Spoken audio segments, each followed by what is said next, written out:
You open your banking app and watch your balance slip lower every week, like water pulling away from the shore, until there is almost nothing left. Rent is gone, debt payments are lined up, and one more bill could pull everything under.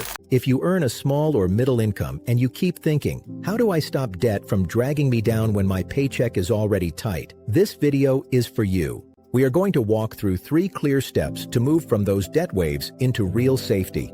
Right now, millions of people cannot handle even a $400 surprise without using a card, an overdraft, or another loan. Not because they are lazy or bad with money, but because their money system is built to live right on the edge. When life hits, there is no buffer, so the only direction left is down. This is Wealth Mentor Pro, where every lesson is a step closer to your freedom. In this video, we will slow everything down and show you how, in 3 practical steps, you can stop feeling like you are drowning in debt and start feeling like you have something solid under your feet. No magic tricks, no pay it all off in 30 days promises, just a calm plan that can work even if you earn between about $1,500 and $4,000 a month. And later, I will share one quiet habit you can use once a month to keep yourself out of those waves for good. Let's start with the feeling. Debt, for many people, is less like one big monster and more like a series of waves that keep hitting.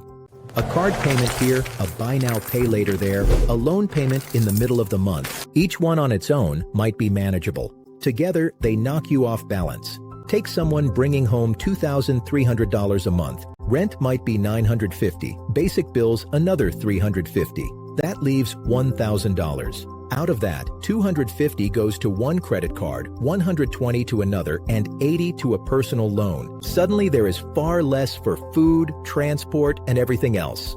No wonder even a small extra cost feels like a wave hitting you in the chest. The first small step is simple. Name your waves. Tonight or tomorrow, list every debt you pay each month and write down the minimum payment and the usual due date. Put it all on one page. If you ignore this, you stay in confusion, always surprised, always reacting. But when you can see every wave on one page, you can start to decide which ones to tackle first. That leads to a deeper question. What if the order of your payments is part of what keeps you underwater? Many videos on debt talk only about the total amount or about good and bad debt.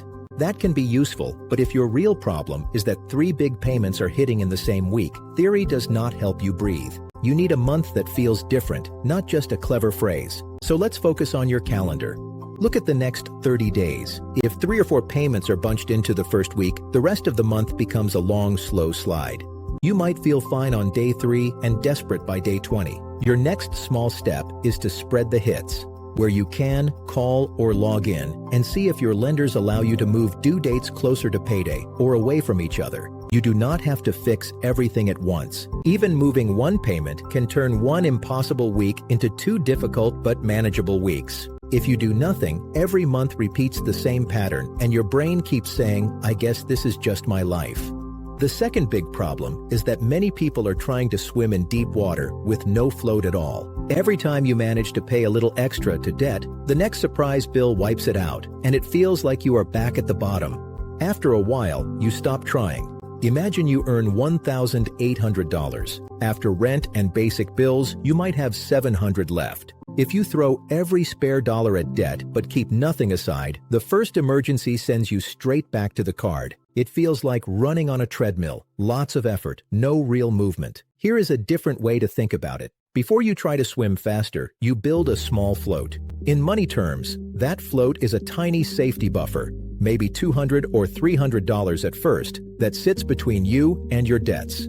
It is not there to make you rich. It is there so that when something breaks, you do not immediately sink back into more borrowing. So your next step is to pick that first target number. Maybe it is 150, maybe it is 300, maybe a bit more if you can manage it. What matters is that it is big enough to feel like real help and small enough that you believe you can reach it within 6 to 9 months on your current income. If you never choose a number, your mind is always chasing more with no finish line. If you do choose it, you give yourself a clear point where the story starts to change. Ask yourself honestly, what number would make the next debt wave feel less scary? Now, there is something important that almost no one tells you.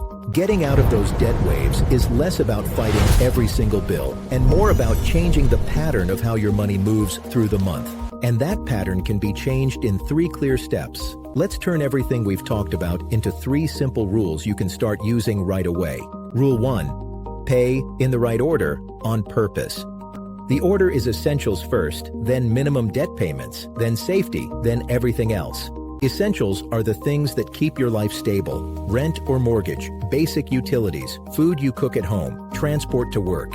If your income is $2,000, you might decide the first $1,300 goes to rent and basic bills. The next $250 goes to minimum payments on all debts. Then $50 goes straight into your small safety buffer. Only after that do you spend on non-essential things. The benefit is that you no longer forget to protect yourself. Every time money comes in, you follow the same order. After a few months, this can move you from chaos to a quiet sense of, I know what happens to my paycheck. Rule 2. Build a tiny buffer while you pay off debt, not after. A lot of advice says you should pay off all debt first and only then start saving. For people on higher incomes, that might work.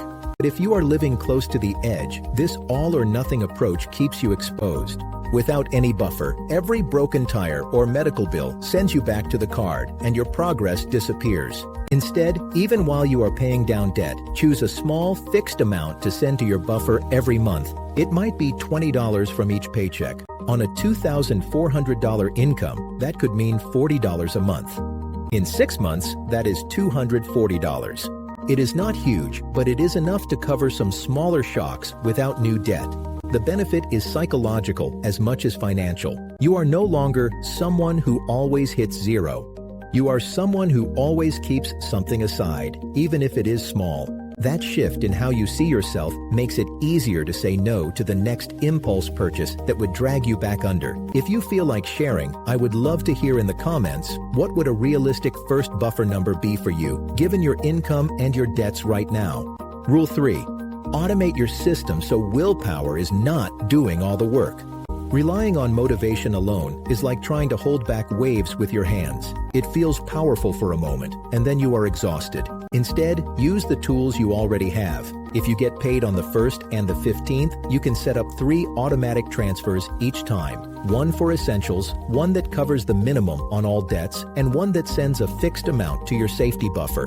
You can also ask lenders to move due dates closer to your paydays, so fewer payments sit in the middle of the month waiting to surprise you. Imagine your $2,500 paycheck arrives and, within 24 hours, $1,500 goes to essentials, $300 to minimum debt payments, and $50 to your buffer without you touching anything. What is left is what you truly have for flexible spending, not an illusion. The benefit is that your system starts doing the heavy lifting, and your mind has fewer chances to panic or forget. We have talked about seeing your debt waves clearly, choosing a first safety number, paying in a smarter order, growing a tiny buffer, and automating the flow. That is a lot to hold in your head in a normal, busy month. So how do you keep this from fading once this video ends?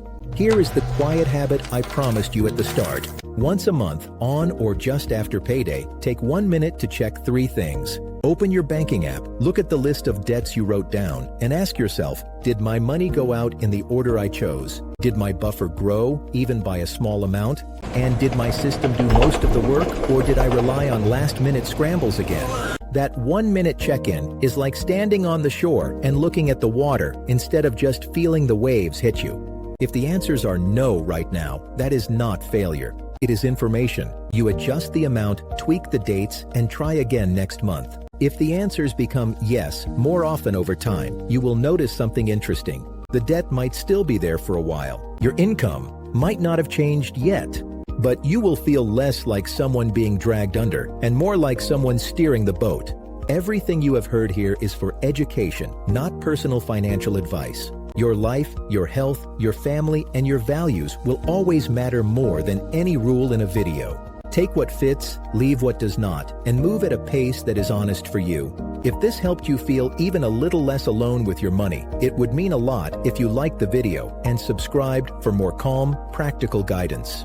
You have been watching Wealth Mentor Pro, and if you are ready to keep shifting from debt waves towards safety, the next video on your screen is there to walk with you.